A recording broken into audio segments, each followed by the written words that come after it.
어제 수행에 대해서 조금 이야기를 하면서 7가지 청정에 대해서 그리고 위파사나 지혜에 대해서 조금 이야기를 했었습니다. 기억하고 계십니까? 그래서 어떤 청정이라고 하는 건 무엇의 청정이죠? 마음의 청정. 어떤 식으로 진행되어졌냐면 처음에는 계행의 청정이었습니다. 그렇죠? 그 다음으로 필요한 것이 마음의 청정. 그리고 마음의 청정이 곧 뭐를 의미한다고 했냐면 사마디라고 하는 집중을 의미한다라고 했습니다. 그래서 마음이 장애 요소들로부터 자유롭다라고 하는 것, 그것 자체가 마음의 청정이라고 했죠. 그래서 사띠가 없다라면, 사띠를 개발하지 않는다면, 즉 마음을 장애 요소들로부터 보호하지 않는다면 마음의 청정함이란 없다는 얘기입니다. 마음의 개발이란 없다는 얘기입니다. 그래서 이렇게 우리가 수행을 통해서 자기 마음을 들여다볼 때, 물질과 정신현상들을 들여다볼 때 이것들을 훨씬 더 분명하게 알 수 있는데, 그럴 때야 마음이 한 번도 있어야 할 자리에 머무르지 못하고 계속해서 아둥바둥거리면서 뛰어다니고 날아다니고 흩날리는 것 같이 그렇게 움직이고 있기 때문에 현재의 대상을 알 수가 없고, 그래서 마음의 안정이라고 하는 집중을 얻을 수 없고, 그래서 마음의 청정함을 얻을 수 없다라는 것을 알 수 있습니다. 이렇게 마음이 대상에 모아지는 것만으로도 그래서 어떤 편안함과 기쁨과 이런 것들이 생겨나게 되죠. 이렇게 마음에 집중되어지는 것, 장애 요소라고 하는 오염원으로부터 자유로운 것을 마음의 청정이라고 하고요. 그 이후의 청정들은 무엇이냐면 견해의 청정, 그리고 의심으로부터 벗어나는 청정, 그리고 길과 길이 아닌 것을 보는 청정, 그리고 어떤 열반이라고 하는 모든 고통에서 벗어나는 바른 길, 바른 수행을 아는 청정, 그리고 지혜로서 봄의 청정이라고 이렇게 하나하나씩 이야기를 하면 그런 청정이 되어지는데, 이것의 이야기는 뭐냐면 처음에 계율이라고 하는 청정이 끝나고, 그리고 그것을 기반으로 마음의 청정이라고 하는 집중이 생겨나게 되어진 다음에 그 다음부터 있는 것들은 모두 다 견해의 청정입니다. 견해라는 것은 다른 말로 무엇이냐면 지혜죠. 지혜라고 하는 바르게 보는 것들이 청정해지는 것, 즉 알미, 지혜가 점점 더 깨끗해지는 것을 뜻합니다. 그래서 실제로 존재하고 있는 물질과 정신현상이라고 하는 것들을 물질과 정신으로 알기 시작하고, 그것들을 원인과 결과로서 알기 시작하고, 그것들이 끊임없이 생겨나고 사라지면서 항상하지 않다라는 것, 항상하지 않은 모든 것들은, 확고하지 않은 모든 것들은 불만족스럽습니다. 항상하지 않음을 통해서 고통을 봅니다. 이러한 고통을 봄으로써 또한 내가 아니라는 것을 알게 되어집니다. 각각의 조건으로서 생기고 사라지면서 내 마음대로 되어지지 않는 불만족스러운 것이 내가 아니라는 이런 무아가 드러납니다. 이런 식으로 무상고 무아라고 하는 이것들의 보편적 특성들까지 보여지게 되어지는 것, 또한 이렇게 개개의 것들이 가진 고유한 특성과 이런 보편적 특성들이 점점 더 자세하고 본질적으로 보여지게 되어지는 것이 바로 이렇게 단계의 지혜의 청정이라는 거죠. 지혜란 곧 뭐냐면 보는 겁니다.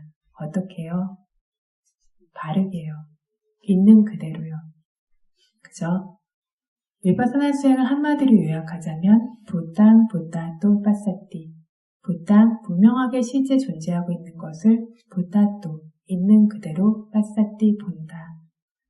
마시 스님의 스승이신 빈곤사야도께서는 이 한마디만을 가지고 수행하셔서 아란이 되셨죠. 그래서 결국 우리가 하고 있는 것은 있는 것을 있는 그대로 보는 것이고, 그래서 그 보는 힘들이 점점 더 강화되어지게 돼서 점점 더 바르게 볼 수 있는 것이 바로 지혜가 청정해지는 것입니다. 점점 청정한 봄이 지혜가 생기는 겁니다. 그래서 이러한 단계의 지혜 청정을 다른 이름으로 위파사나의 지혜의 단계라고 부르는 것입니다.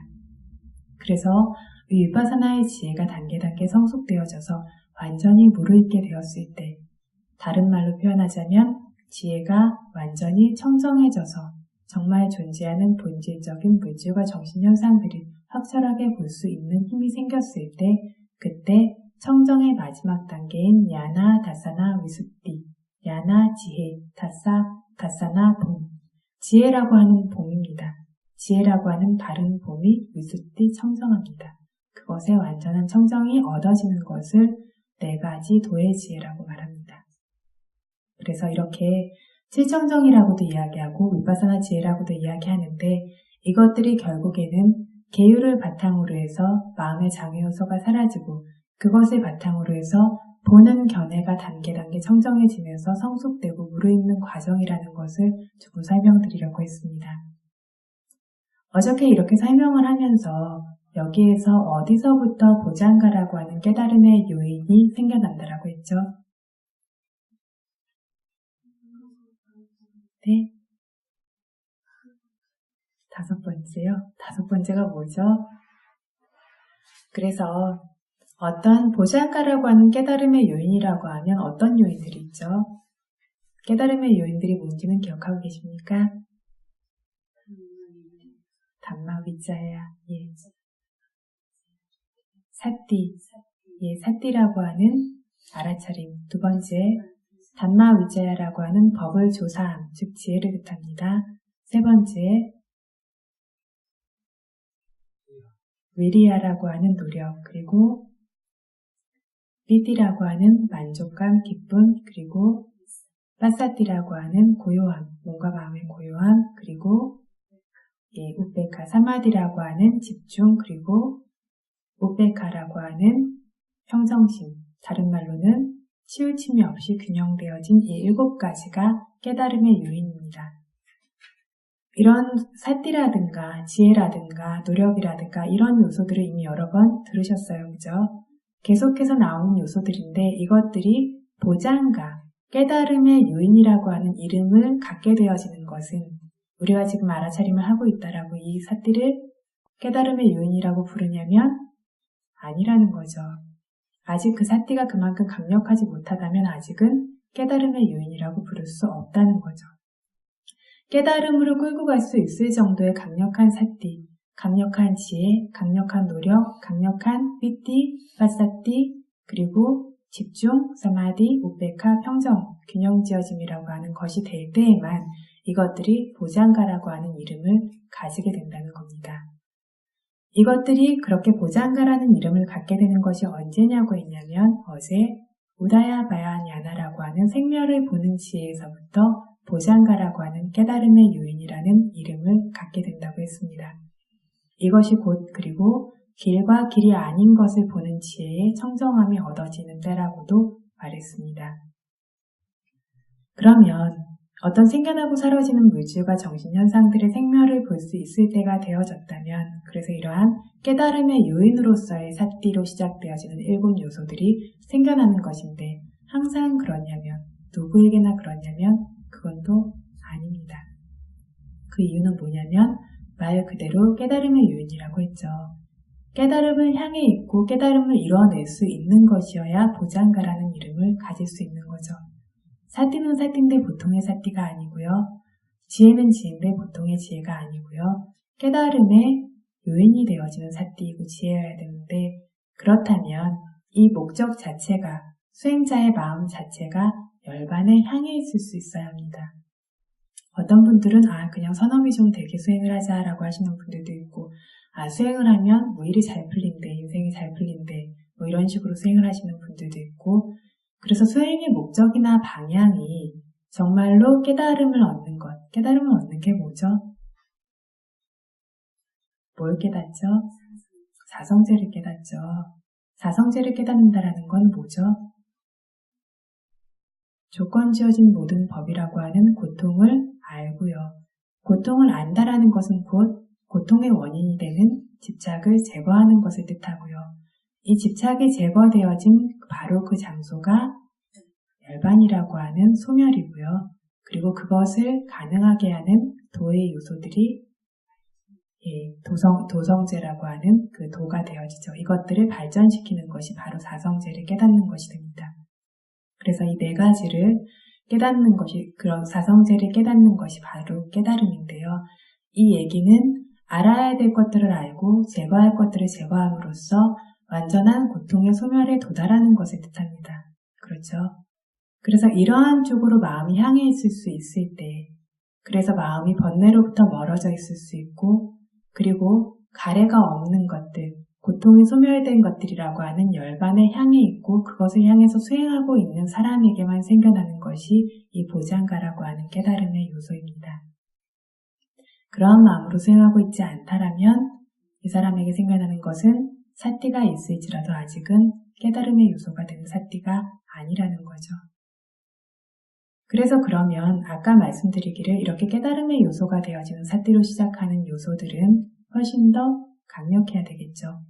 그래서 생성과 소멸을 최소한 볼 수 있을 정도의 사띠가 되어져야 하고 그것들을 알 수 있을 정도의 지혜가 있어야 하고 그걸 가능하게 해주는 받쳐주는 위리아라고 하는 힘, 노력의 힘이 있어야 하고 이런 식으로 그 힘들이 강력해야 되죠. 그러면 이러한 보장가가 생겨나기 위해서 그럼 뭘 해야 되는가라고 했을 때 부처님께서 우바리반나사라고 하는 중부 중에서 맨 마지막 50개의 경전을 묶어둔 경을 우바리반나사라고 합니다. 그 중에 아나파나사띠라는 경이 있습니다. 아나파나사띠라는 경이 있는데 아나파나사띠라고 하면 뭐죠? 수식관이죠. 예, 수식관인데 이 아나파나사띠라고 하는 수식관에 대해서 부처님께서 설하셨지만 보통 수식관은 사마타 선정으로서 설하셨죠. 하지만 이것을 하는 목적이 이것을 통해서 정말로 해탈을 얻으려면 분명한 알을 얻으려면 이것이 사념처로 연결되어야만 한다라고 그렇게 말씀을 하셨어요. 그래서 아나파나사띠라고 하는 대상을 주시한다라고 하더라도 저희 같은 경우에는 불음과 꺼짐이 되겠죠.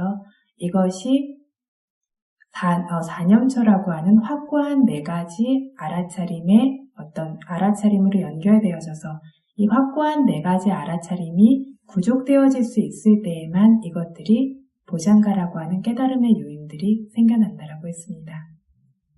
그래서 뭐라고 하셨냐면 까야라고 하는 것, 제일 이제 저희가 처음으로 수행을 시작해야 한다라고 하는 까야 물질적인 모임들을 봤을 때 이 까야에는 굉장히 많은 것들이 있어요. 물질에는 28가지 종류가 있다라고 했고 그 중에서도 본질적인 물질이 18가지나 되고 그런데 그 중에서 가장 분명한 4대 요소라고 하는 물질 모임들을 아는데 그 모든 것들을 통틀어서 이렇게 전체적으로 알고 있냐면 아니라고 했어요. 전체적인 영역이 되어지는 까야 안에서 부분의 영역이 되어지는 와요다투, 불음과 꺼짐을 보든 수식관을 하시든 와요다투가 되겠죠. 전체의 영역 중에서 부분의 영역을 봅니다. 전체적인 모든 영역을 동시에 알 수는 없습니다. 그래서 우리가 주대상이라고 하는 어떤 대상을 가지거나 주대상이 아니라도 어떤 대상들 분명한 것들을 선택하면서 주시하죠. 그래서 전체의 대상 중에서 전체라는 관찰 영역 중에서 넓은 영역 중에서 우리가 주시하는 좁은 어떤 관찰의 대상을 취합니다. 여기에서는 수식관과 관련된 경이니까 코의 호흡이 되겠죠. 그래서 이것을 그러면 이것이 사념처가 되어질 수 있도록 어떻게 관찰해야 되는가? 이것이 사념처의 확립이 되어지고 그래서 보장가라고 하는 깨달음의 요소까지 되어질 수 있도록 어떻게 관찰해야 되는가라고 했을 때 호흡이 들고 나는 것을 그냥 보는 것이 아니라 길면 길다라고 알고 짧으면 짧다라고 알고 거친지 섬세한지 이것들을 분명하게 이 호흡이 어떤 식으로 이루어지고 있는지 어떤 종류의 성품을 가지고 있는지 주시해야 된다라고 했습니다. 이렇게 주시할 수 있을 때 이것이 사념처의 기반이 되는 거죠. 부름과 꺼짐을 보실 때도 마찬가지입니다. 그냥 부르고 꺼지는 것을 알고 있는 것이 아니라 이것이 어떤 식으로 부르고 꺼지는지 부름과 꺼짐 안에 실제로 있는 것이 무엇인지를 아는 겁니다. 그뿐이 아니라 수식관에서도 이렇게 4대 요소 중에서 와요라고 하는 바람의 특성을 아는 것을 말씀하셨을 뿐만이 아니라 이 안에서 어떤 종류의 느낌이 생겨나고 있다라면 즐거운 느낌이든 불쾌한 느낌이든 중립적인 느낌이건 느낌은 이렇게 3가지 종류가 있어요. 즐겁고 즐겁지 않고 중립적인 이 전체적인 느낌 모두를 동시에 알 수는 없어요. 그래서 느낌이라고 하는 이러한 관찰 영역 중에서 하나 지금 나타나고 있는 느낌이라고 하는 한 가지를 집중해서 주시하는 겁니다. 그래서 어떠한 느낌이 코에서 들이쉬고 내쉴 때 혹은 배에서 부르고 꺼질 때 일어나고 있는지 그것을 분명하게 아는 겁니다. 삐띠라든가 이런 종류의 우리가 상카라라고 하는 행위라고 하는 어떤 요소들, 만족감과 같은 것들이 생겨난다면 그걸 분명히 아는 거고, 인식하고 있는 마음, 대상을 인식하고 있는 마음이 분명히 두드러진다면 그걸 분명히 아는 겁니다. 그래서 지금 수식관으로서 예를 들고 있지만 이 들이쉬고 내쉬는 것 안에서 어떤 물질적인 것, 느낌적인 것, 마음적인 것, 그리고 하나하나의 성품의 법이라고 하는 4가지의 사념처들이 모두 생겨날 수 있어요. 어떤 조금 전에 이야기한 삐띠와 같은 것들, 어떤 만족스럽고 그리고 기쁘고 이런 상태를 알고 있다라면, 삐띠라고 하는 것의 상태를 알고 있다라면 이것이 법념처입니다. 저희가 화가 나는 마음 같은 것들, 화가 나는 마음의 어떤 성냄의 상태들, 거칠고 뭔가 다 파괴시키고 뭔가를 다 밀어내고 이런 종류의 상태를 알고 있다라면 성냄이라고 하는 법을 아는 거죠. 이것이 법념처입니다. 그래서 지금 우리 안에서 생겨나고 있는 어떤 한 가지를 분명하게 알고 있다라면 반드시 이 사념처 안에 포함되어지게 되어집니다. 그래서 그것이 배의 부름과 꺼짐이 되었던, 코에서 수식관이 되었던 이 사념처를 모두 다 수행할 수 있어요. 그런데 한 번에 하나씩 가장 분명한 대상을 취하면서 그것들을 함께 보는 겁니다. 지금 말한 것처럼 이렇게 대상을 그냥 그렇게 물끄러미 지켜보는 것이 아니라 대상이 어떠한지를 분명하게 아는 사띠가 있도록 노력하려고 하게 되어졌을 때 이것이 보샹가로서 깨달음의 요인으로서 생겨날 수 있게 되어지는데, 그게 그렇게 되어지려면 이 사띠가 먼저 그래서 이 대상들에 확고하게 달라붙을 수 있어야 됩니다. 사띠라고 하는 것의 특성 자체가 우빠타나, 우빠는 달라붙는다는 뜻이고요. 타나는 머무른다는 뜻입니다. 딱 달라붙어서 머무르는 종류의 사띠가 생겨나야 됩니다. 전에 뭐라고도 설명했냐면 대상 안에 첨벙첨벙 빠지는 것처럼 깊숙이 쑥쑥 들어가는 그런 종류의 사띠가 있을 수 있어야 되고, 두 번째 깨달음의 요소가 담마 위자야라고 했죠. 법을 조사함이라고 했어요. 보통 때 저희가 지혜라는 이름으로 부르는 이 지혜의 마음의 요소를 깨달음의 요소에서는 왜 담마 위자야라고 했을까요? 이유가 있으시겠죠? 부처님께서 그렇게 말씀하신 데에는 그냥 빤야라고 하지 않으시고 담마 위자야라고 하셨어요. 말 그대로 법을 조사합니다. 그래서 어떤 그것이 수식관에서의 느낌이 됐던, 배에서 부름과 꺼짐이 되었던, 아니면 어떤 닿는 다른 어떤 촉감의 느낌이 되었던, 어떤 것이 되었던 그것들을 자세히 들여다보면서 조사합니다. 배가 부르고 꺼질 때 부르는구나 꺼지는구나가 아니라 어떻게 부르고 꺼지는지, 단계단계의 부름과 꺼짐이 있었다면 그 단계단계의 부름과 꺼짐이 어떤 식으로 이루어지는지, 뻣뻣하고 긴장되고 움직임이 있었다면 어떻게 뻣뻣하고 긴장되고 움직이는지를 마치 자세히 파고들고 조사하듯이, 탐구하듯이 그것을 딱 달라붙어서, 딱 달라붙는 게 뭐라 그랬죠? 사띠요. 딱 달라붙는 게 사띠입니다. 딱 달라붙은 채로 움직이지 않는 게 사마디입니다. 딱 달라붙어서 움직이지 않는 채로 그것들을 파고들듯이 조사하는 것. 그렇게 보는 것이 담마 위자야라고 하는 법을 조사함이고, 이렇게 대상을 볼 수 있을 때에만 그것이 깨달음의 요소가 되는 겁니다. 그래서 우리가 알고 있는 것처럼 보통 그냥 아는구나, 그냥 마음이 인식하고 있는구나 라고 하는 것들은 보샹가라고 하는 깨달음의 요소가 되어지기는 조금 어렵겠죠.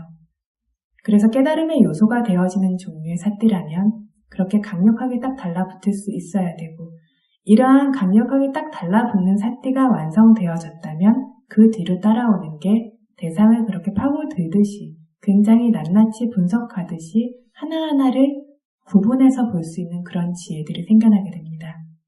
그래서 빤야라고 해요. 분명하게 구분해서 낱낱이 나누어서 안다고요. 그게 지혜의 성품이죠. 지혜는 그렇게 분명하고 자르는 성질을 가지고 있어요. 그래서 전에 말씀드린 적이 있는데 알아차림이 계속해서 되어지는 것 같지만 그 안에서 번뇌들이 여전히 너무나 강하게 일어나고 그것들을 알면서 미끄러지는 듯이 생겨나는 알아차림이라면 아직 그 힘이 강력하지 않고 지혜가 두드러지지 않습니다. 라고 말한 적이 있어요. 왜냐하면 지혜는 자르는 특성을 가지고 있어요. 지혜가 분명하게 생겨나게 되었을 때는 대상을 그렇게 하나하나를 낱낱이 구분해서 분명하게 알 수 있고 그것이 마치 썽둥썽둥 잘리듯이 하나와 하나가 분리되어지면서 이런 알을 가지고 옵니다. 이렇게 될 수 있는 지혜가 담마위자야라고 하는 깨달음의 요인이 되는 지혜입니다. 아까 깨달음의 요인에 대해서 제가 여쭤보니까 하나씩 대답을 하셨어요. 그런데 제가 제 마음대로 사띠, 그 다음에 지혜 이런 식으로 순서대로 이야기를 했죠. 왜 순서대로 이야기를 했냐면 순서대로 설해진 순서대로 설해진 법문이기 때문입니다. 조금 전에 말씀드린 것처럼 사띠라고 하는 대상에 딱 붙어서 생기는 알아차림이 성취되어지게 됐을 때 그 알아차림이 완전해지게 되어지면 무엇이 따라오냐면 담마위자야라고 하는 사띠가 없는데 어떤 법이 있는지 분명히 알 수 있을까요? 없죠. 계속해서 알아차림을 하셨어요. 그죠? 사띠가 그래서 충분히 있게 되어졌을 때는 무엇이 생겨날 수 있냐면 그 하나하나를 분명하게 구분해서 볼 수 있는, 조사해서 꿰뚫어서 볼 수 있는 지혜가 따라오게 됩니다. 이 지혜가 따라오게 되어졌을 때 마음엔 항상 무엇이 받쳐주고 있냐면 위리야라고 하는 노력이 이 마음이 처지거나 물러나지 않도록 그 뒤에서 받치고 있는 것과 같이 됩니다. 그럼 늘어지고 편안한 상태에서 이렇게 지켜보고 있는 것들 안에 이러한 법들이 있을까요? 없어요. 그래서 수행은요, 굉장히 육체적으로 보거나 밖으로 와서는 이완된 상태로 보일지 모르지만 안으로 봤을 때는 굉장히 깨어있고 굉장히 기민한 상태여야 되죠. 그래서 밖에서 편안하고 여유있어 보인다고 안에서도 그렇지 않아요. 그렇다고 산란함이 있다거나 불안정한 상태란 얘기가 아닙니다. 최고로 깨어있고 최고로 기민하기 때문에만 생겨날 수 있는 그런 안정감과 고요함이 그 안에 있지만 그것이 늘어진 상태는 절대 아니라는 거죠. 그래서 대상에 완전히 붙어서 머무른 사띠가 있고 그로 인해 생겨나는 대상을 분명히 조사함이 있고 그 뒤에는 항상 노력이라고 하는 뒤로 물러나지 않고 그것을 떠받쳐주는 것과 같은 법이 있죠. 그것들이 계속해서 있기 때문에 대상을 그렇게 조사해서 볼 수가 있어요. 이렇게 노력의 힘이 부족된 사람에게 반드시 찾아오는 것이 삐띠입니다. 삐띠라고 하는 것은 쉽게 말해서 만족감이요. 실제로 수행이 잘 되고 안 되고로 떠나서 열심히 하시면 만족감이 있죠. 그래서 충분한 노력을 기울이게 되어졌을 때 만족감이 있어요. 이런 만족감이 생겨나게 되어졌을 때 배고픈 사람이, 목마른 사람이 막 들떠 있다가 물을 마시거나 밥을 먹으면 하고 만족이 되어지면서 가라앉죠. 이렇게 몸과 마음이 가라앉는 게 빠사띠입니다. 만족감의 뒤를 따라오는 빠사띠가 생겨납니다.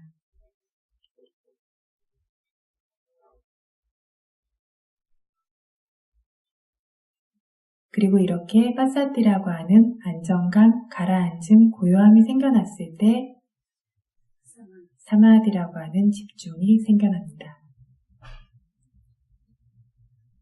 그리고 이러한 집중까지 생겨나게 되었다면 앞에 6 요소가 구족되었다면 우베카라고 하는 평정심이 생기는데 우베카라고 하는 평정심이 뭐라고 그랬죠? 네? 균형이라고 했어요. 그죠? 저희가 생각하는 것처럼 아무 마음 없어. 마음이 그냥 움직이지 않아. 이런 것들은 일반적인 굉장히 거친 정도의 평정심이고요. 이런 평정심은 심지어 어리석은 마음과도 함께 생겨난다는 거 배우셨죠? 예. 여기서 이야기하는 평정심은 어떤 모든 법들이 완전히 균형 지어져서 흔들림이 없는 것. 그래서 완전한 균형을 이뤘기 때문에 더 이상 관여하지 않아도 되는 것. 굉장히 숙련된 말 2마리가 마차를 끌고 간다면 마구가 할 일이 있을까요? 없죠. 가만히 앉아서 그냥 줄만 잡고 있으면 되는 것처럼 이렇게 앞에 6가지 요소들이 이런 식으로 개발되어지게 되어졌을 때 균형을 완전히 이루고 있는 것, 그렇기 때문에 더 이상의 어떤 개입이 필요 없는 것이죠. 더 이상의 개입이 필요 없다면 이때부터는 내가 수행하는 게 아니라 법이 수행을 이끌어 나가는 게 생겨나겠죠. 진정한 자연스러움이라는 거는 이때 생겨나겠죠. 수행이 수행을 균형 잡았기 때문에 수행 안에서 균형이 생겨났기 때문에 스스로들이 계속해서 발전돼 나가요. 개입하지 않아도. 그래서 진짜 자연스러움이라는 거, 법이 수행을 한다라는 거는 이런 걸 뜻합니다. 그런데 처음부터 법이 수행을 해야 되니까 하고 다 내려놓고 그냥 가만히 있는다면 법이 수행을 하게 될 날이 찾아올까요? 그래서 처음에는 이렇게 강력한 사띠가 생겨날 수 있도록 계속해서 조준도 해줘야 되고 노력도 기울여줘야 되고 그에 걸맞는 노력들을 단계 기울임으로써 사띠가 이렇게 강력해질 수 있도록 완성되어질 수 있도록 해야 됩니다. 그렇게 되어졌을 때 용문이라고 하는 감관이 가라앉게 되어지고 다스러지게 되어지면 신구의 삼업이 깨끗해지고 이건 경전상의 이야기예요. 그래서 신구의 삼업이 깨끗해진다면 몸과 입과 마음의 행동이 깨끗해진다라면 이렇게 사념처가 확립되어지면서 보장가라고 하는 깨달음의 요인들이 완성되어지게 되어지고 이러한 보장가라는 깨달음의 요인들이 완성되면 보디라고 하는 깨달음은 반드시 따라오게 되겠죠. 그래서 저희가 개발시켜가는 사띠가 그러한 종류의 사띠가 되어져야 하고 그래서 알따삐, 열렬하게 그렇다고 너무 열렬하면 대상을 지나가죠. 조정은 필요하지만 늘어지고 이렇게 풀어놓고 그런 알아차림은 아니라는 겁니다. 아따삐 열렬한 알아차림이 있어야 되고 사띠마 그런 사띠가 언제나 있어야 되고 그렇게 됨으로써 쌈바자하나 있는 그대로 보는 것들 대상을 낱낱이 구별해서 보는 그러한 지혜가 계속해서 생겨날 수 있어야 이러한 깨달음의 요소들이 성취되고 그리고 우리가 바라는 위짜 위무띠 분명한 안과 그리고 해탈이라고 하는 아란의 도와 과야라는 결과까지 생겨날 수 있다는 거죠. 그래서 이러한 보장가라고 하는 깨달음의 요인에 대해서는 앞으로도 조금씩 설명할 부분들이 있는데 일단은 이게 전체적으로 보장가에 대해서 깨달음의 요인에 대해서 잠깐 설명을 드렸습니다. 그래서 실질적인 수행으로 조금 돌아가서요. 실질적인 수행으로 돌아가서 그래서 어떤 사띠를 확립시켜야 하고 있는 것들을 있는 그대로 보라고 했는데 있는 그대로 보는 것들, 대상을 보는 것들이 뭘 보는 거라고 어제 말씀드렸죠? 대상의 형체를 보는 건가요? 예?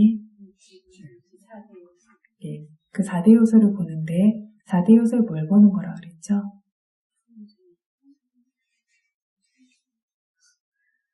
아비담마 배우시는 분들 기억하셔야 되는데 라카나, 라사, 빠주파타나, 바다타나 그래서 라카나는 특성, 라사, 기능, 역할, 일, 빠주파타나 수행자의 지혜에 드러나는 모습, 바다타나 근접 원인. 근접 원인은 일단은 원인과 결과의 영역이니까 잠깐 두죠. 왜냐하면 원인과 결과가 드러나게 되어졌을 때 이것은 보는 것이고 일단 원인과 결과에 연결짓지 않고 물질과 정신현상, 개개인에 대해서 보도록 하죠. 그래서 배가 부른다고 하고 꺼진다라고 하면 그 중에 가장 강력한 것이 물질 요소 중에 풍대라고 하는 와요다투라고 했어요. 그러면 이 와요다투라고 하는 풍대는 어떤 특성을 가지고 있을까요?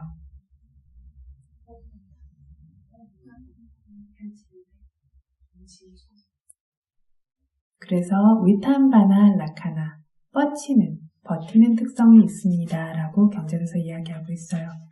뻗치고 버티는 특성이 결국 말하자면 뻣뻣하고 긴장되고 하는 특성이죠.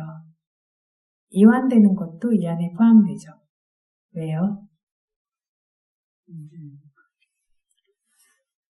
뻗치는 특성 안에 이완되는 게 포함된다라고 했는데 왜 그럴까요? 항상 보면 상대적인 걸 갖고 있다. 그렇죠. 상대적인 것들은 결국 같은 거죠.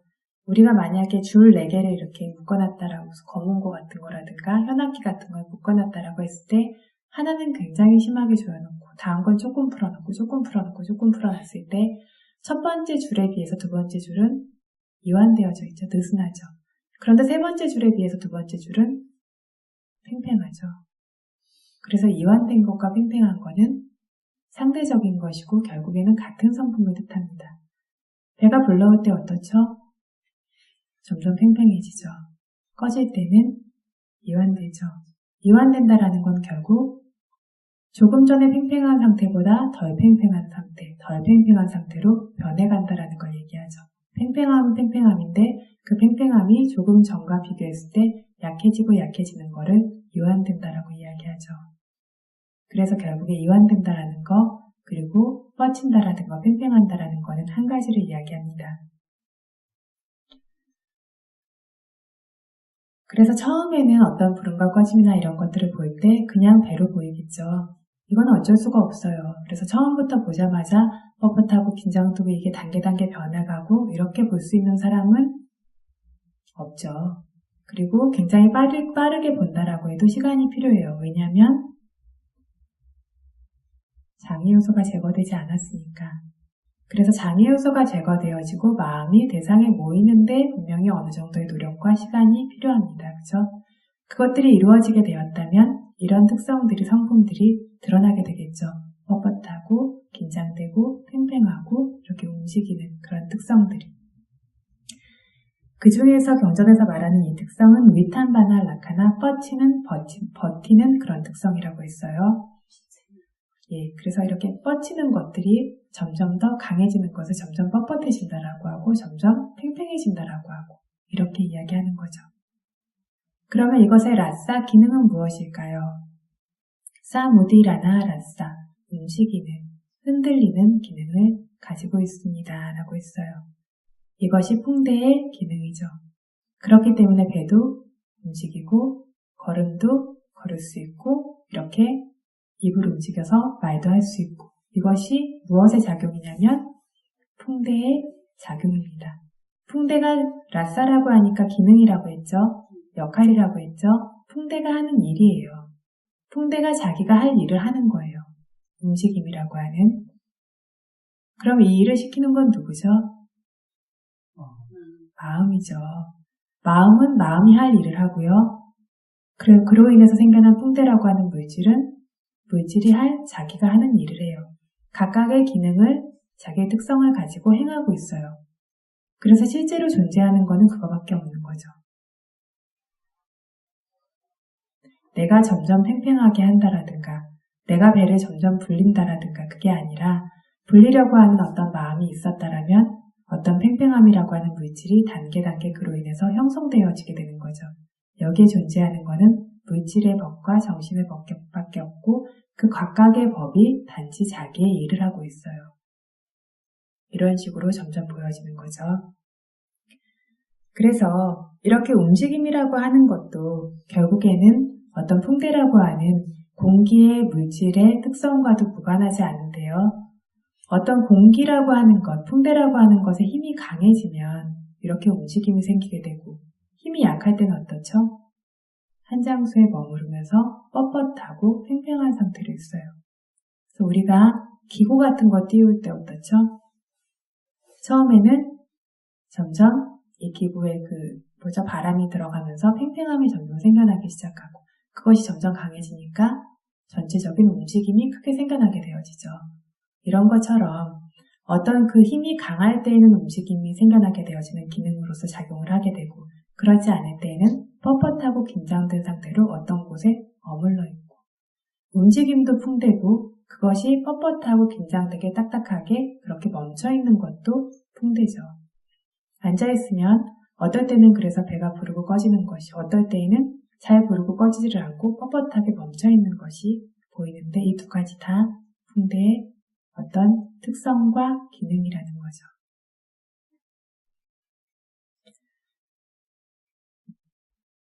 예, 그리고 빠쭈빠타나 어떤 식으로 수행자의 지혜에 드러나는가라고 했을 때는 아비미하라 빠쭈빠타나 아비미하라 자기가 원하는 쪽으로 끌고 간다라고 하는 것으로 그런 종류의 법으로서 수행자의 지혜에 드러난다라고 했습니다. 수행자가 배가 부르고 꺼지는 것들을 볼 때 어떤 물질 요소가 자기가 원하는 쪽으로 어떤 이것들을 끌고 가는구나, 이끌고 가서 움직이게 만드는구나 라고 수행자의 지혜에 드러나게 된다는 거죠. 그래서 이것이 이렇게 이야기하면 조금 어려운데 실제로 수행하실 때 경행 같은 거 하시면 어떠시죠?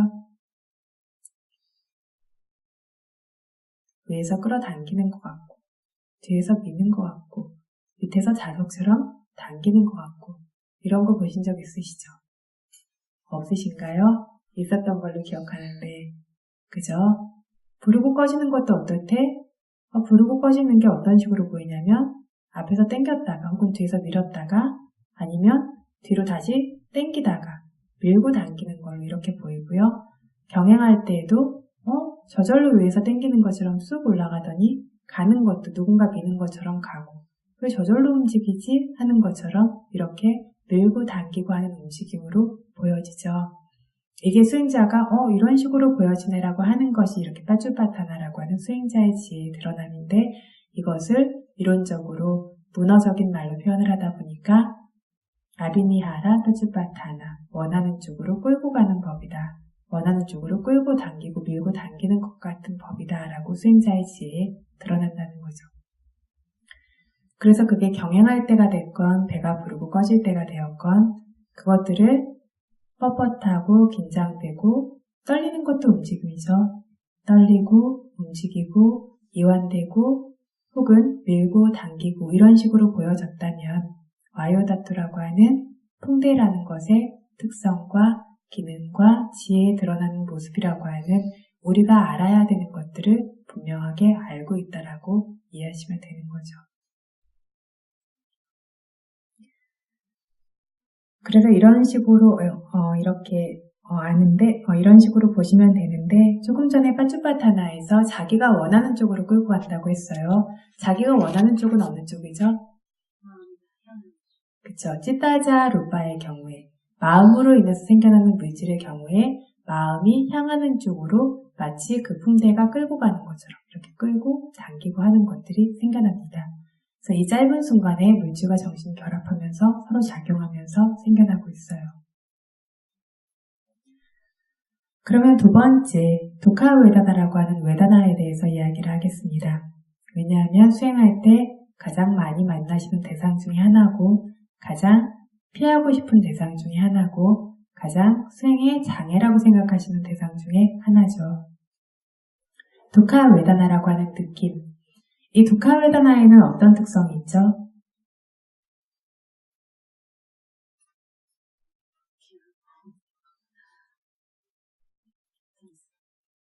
바로 며칠 전에 수업 시간에 배우셨는데 아무도 기억을 못 하시네요. 두카웨다나의 특성이 뭐였죠? 라카나. 포타빠, 아니타 포타빠누 바와나 라카나. 아니타, 뭐죠? 원해지지 않는, 좋아하지 않는, 누구도 좋아하지 않는, 좋지 않은, 그죠? 포타빠 그러면 촉감으로 인해서 생기는 그런 느낌을 아누바와나 느끼는 특성입니다. 느낌이라고 하는 건 느끼는 특성이 있어요. 그런데 두카웨다나라고 하니까 불쾌한 느낌을, 좋지 않은 느낌을 느끼는 특성이 있어요.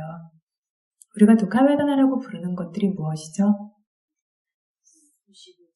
쑤시고 찌르고 아프고 뻐근하고 결리고 뻣뻣하고 그리고 뜨겁고 저리고 이런 모든 것들 두카웨다나라고 부르죠. 이것들이 이러한 불쾌한 느낌을 느끼는 특성을 가지고 있다는 거죠. 실제로 그런가 하면 그것들을 느끼고 있어요. 그것들을 느끼기 때문에 인식하고 있어요. 그걸 알고 있다면 두카웨다나의 특성을 아는 거라는 거죠. 뻣뻣하고 찌르고 불쾌하고 이것들을 아는 것이 두카웨다나의 특성을 아는 겁니다. 이런 불쾌한 느낌 때문에 수행이 안 돼요가 아니라 이 불쾌한 느낌을 느끼고 있는 것을 아는 것이 수행이라는 겁니다.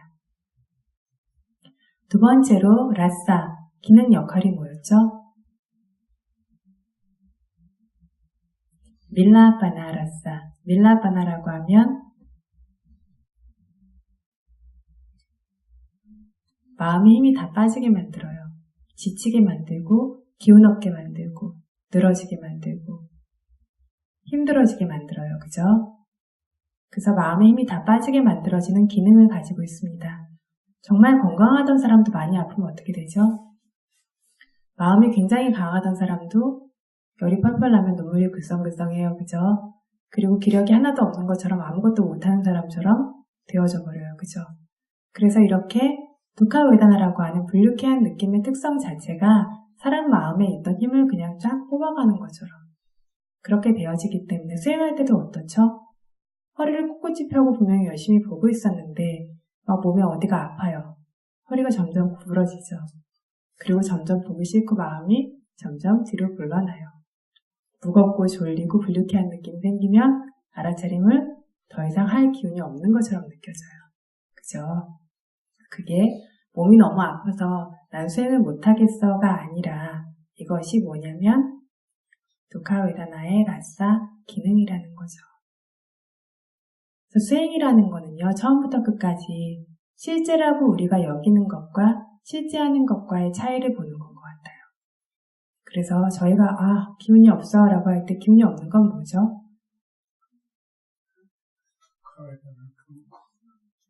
왜 기운이 없다라고 생각하고 왜 기운이 있다라고 생각하세요? 마음에 힘이 있을 때 기운은요, 말 그대로 공기예요. 그죠? 그래서 공기의 요소라고 하는 좀 뻣뻣하고 버텨주고 팽팽하고 이런 것들이 많이 있으면 사람이 힘이 있다고 느껴져요. 너무 지나치면 그것 때문에 또 힘들죠. 이게 없어서 뭔가 버티고 팽팽하고 그런 것들이 사라지면 기운이 없다라고 느껴져요. 그죠? 이 공기의 요소는 뭐 때문에 또 영향을 주로 받냐면 열의 요소 때문에. 그래서 어떤 열기가 너무 지나쳐서 공기 요소가 너무 강력해서도 몸이 아프고 열기가 적당해서 적정한 정도의 팽창감과 버텨주는 느낌이 있다면 사람이 나는 기운이 난다, 힘이 있다라고 얘기해요.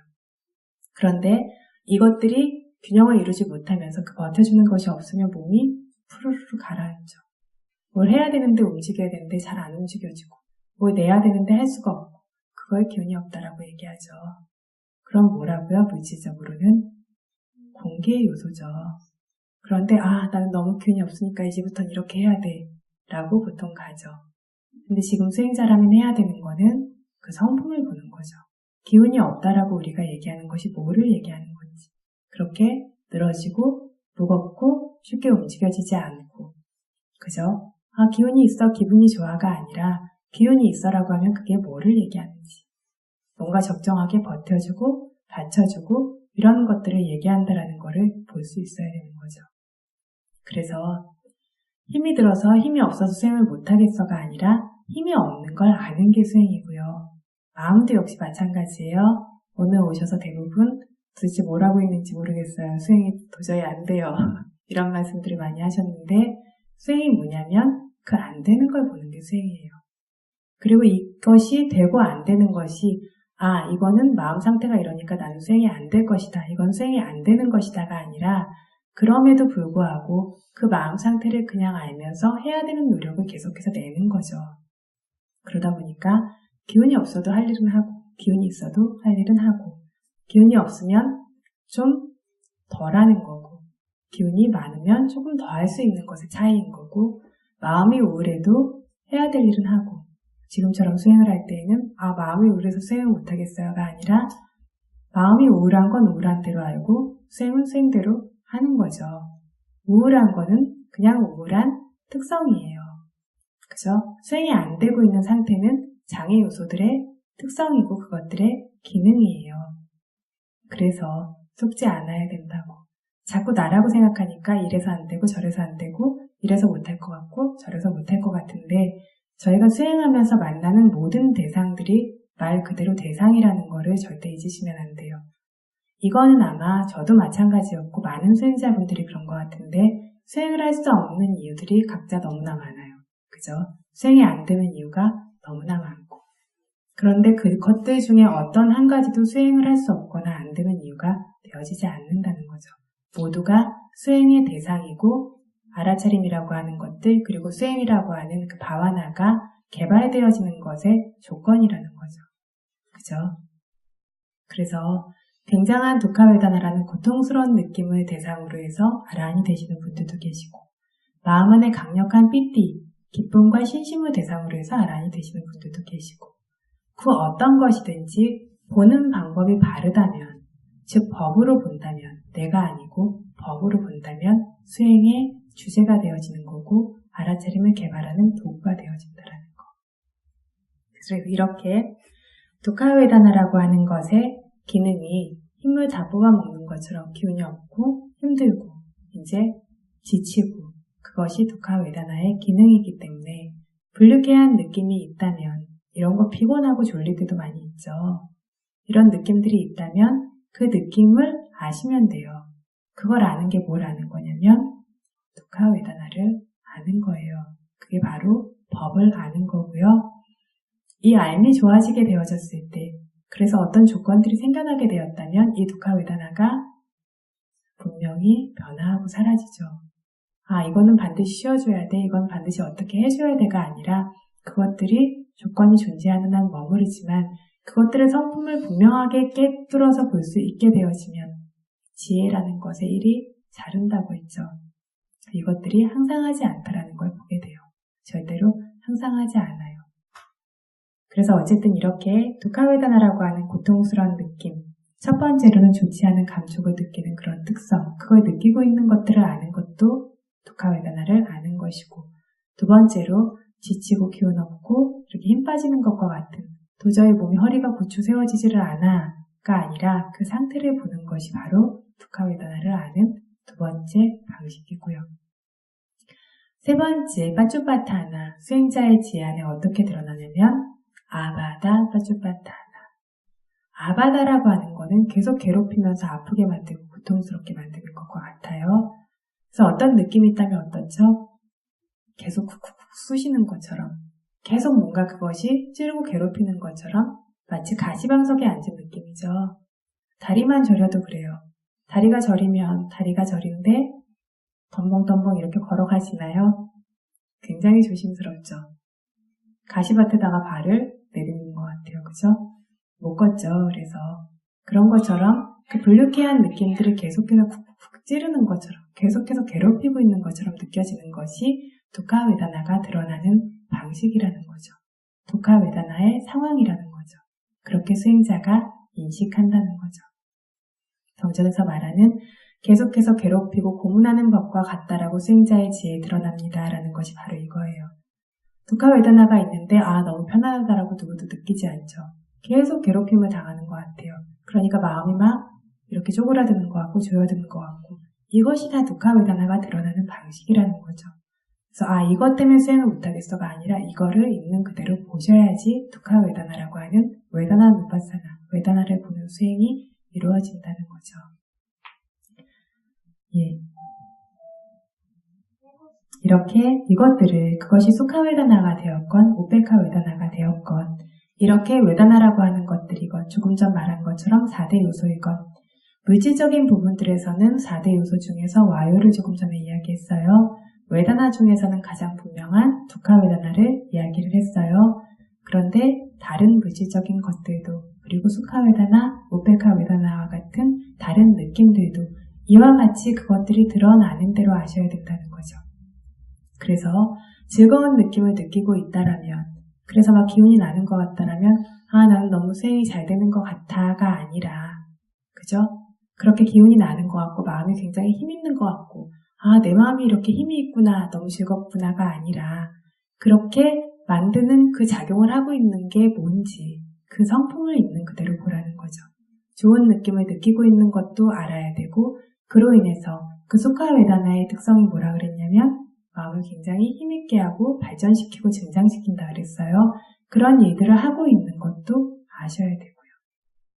그렇게 우페카웨다나도 그렇게 가라앉고 균형 지어져 있는 그러한 느낌들이 작용하고 있는 것들을 알게 되었을 때 그게 바로 웨다나라고 하는 것을 보는 것이 되는 거죠.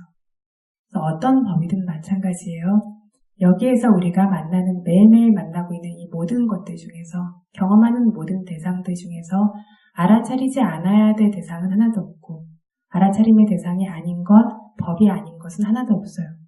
각자가 자기의 일들을 하고 있는 고유의 성품을 지니고 있는 법들밖에 없어요. 근데 수행을 하다 보면 편식을 해서 이건 수행이고 저건 수행이 아니고 그런 식으로 판단을 하는데 실제로는 모든 것이 수행의 주제이고 알아야 될 법이고 이렇게 본다면 보지 않았기 때문에 혹은 법이 아니라고 생각했기 때문에 알지 못하던 것들이 성품을 드러내요. 지금 이야기한 것처럼 그런 불쾌함의 성품들과 기능들을 알게 되고 집중이 생기면 생길수록 점점 더 분명하게, 점점 더 자세하게 알 수 있게 되어지고 이런 식으로 그것들을 분명하게, 자세하게, 낱낱이 구분지어서 알 수 있는 것이 담마 위자야 쌈보장가 법을 조사함이라고 하는 깨달음의 유인이라고 하는 지혜가 되어지는 거죠. 그래서 이러한 종류의 강력한 사티가 생겨날 수 있도록 그리고 이러한 종류의 지혜가 생겨날 수 있도록 이러한 종류의 깨달음의 요인들이 생겨날 수 있도록 생겨나고 있는 것들을 생겨나는 그대로 분명하게 보는 것들 그리고 알아차림이 매 순간 끊임없이 빠지지 않고 생겨남으로써 마음이 장애 요소들로부터 보호받을 수 있도록 그 노력을 매 순간 놓침없이 하셔야 된다는 거죠. 그 노력을 하신다면 이 결과는 반드시 따라와요. 누구에게나. 아까 말씀드렸어요. 실제로 존재하는 것과 존재한다고 우리가 여기는 것 사이의 차이에 대해서. 그죠?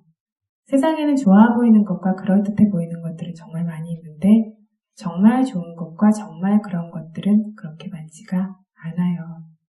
그걸 구분할 줄 아는 알을 가지게 되는 것은 법을 보는 지혜가 생겨났을 때 가능하게 되겠죠. 보는 눈이 없으면 구분할 줄 몰라요. 그래서 원래 보석은요, 가짜가 모조품이 훨씬 더 반짝거려요. 그죠? 그래서 어떤 가래로서, 어떤 여러 가지 치장으로서 세상에 많은 것들이 굉장히 많은 어떤 색깔을 칠하고 반짝거리고 그럴듯해 보이지만 정말 진짜인 것들은 따로 있어요. 따로 있고 그것들은 어떻게 보면 그렇게 반짝거리지 않을 수도 있고 그렇게 화려하지 않을 수도 있고 그래서 저는 저희가 찾아가는 것이 그렇게 진짜인 것들 법을 찾아가는 길이라고 생각을 해요. 수행 방법도요. 지금 부처님께서 알려주신 수행 방법이 얼마나 단순해요. 그죠? 어제 말씀드렸던 것처럼 부처님이 설하셨고 그로 인해 실제로 깨달음을 얻었던 수많은 분들이 계시지 않았다면 받아들이지 않을 수도 있었을 정도로 단순해요. 그리고 사람들은 단순한 것들을 좋아하지 않아요. 그래서 뭔가 특별한 이름을 가지고 뭔가 그럴듯해 보이는 것들을 끊임없이 찾아다녀요. 그런데 정말 이 단순한 법이 가장 깊이 있고 가장 견고하고 흔들림 없는 그곳으로 데려가 준다라는 거를 실제로 수행 안에서 발견하실 수 있기를 바라요. 그래서 그렇다라고 보여지는 반짝거리는 것들 사이에서 정말 그런 것을 찾아서 그것을 내 것으로 만들어서 견고하고 흔들림 없고 그리고 본질에 가까이 있는 그런 굳건한 삶을 사실 수 있는 그런 기회가 될 수 있기를 바랍니다.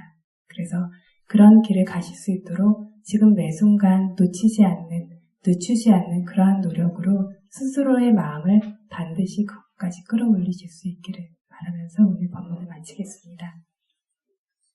사두 사두 사두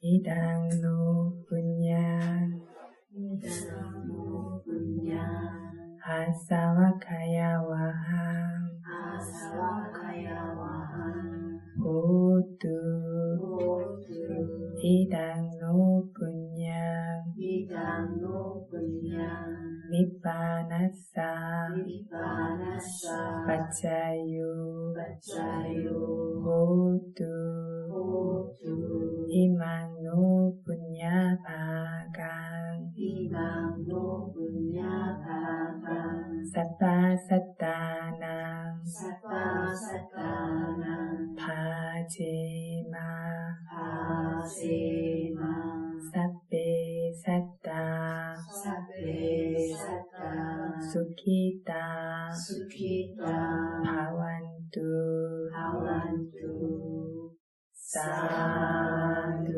사두 사두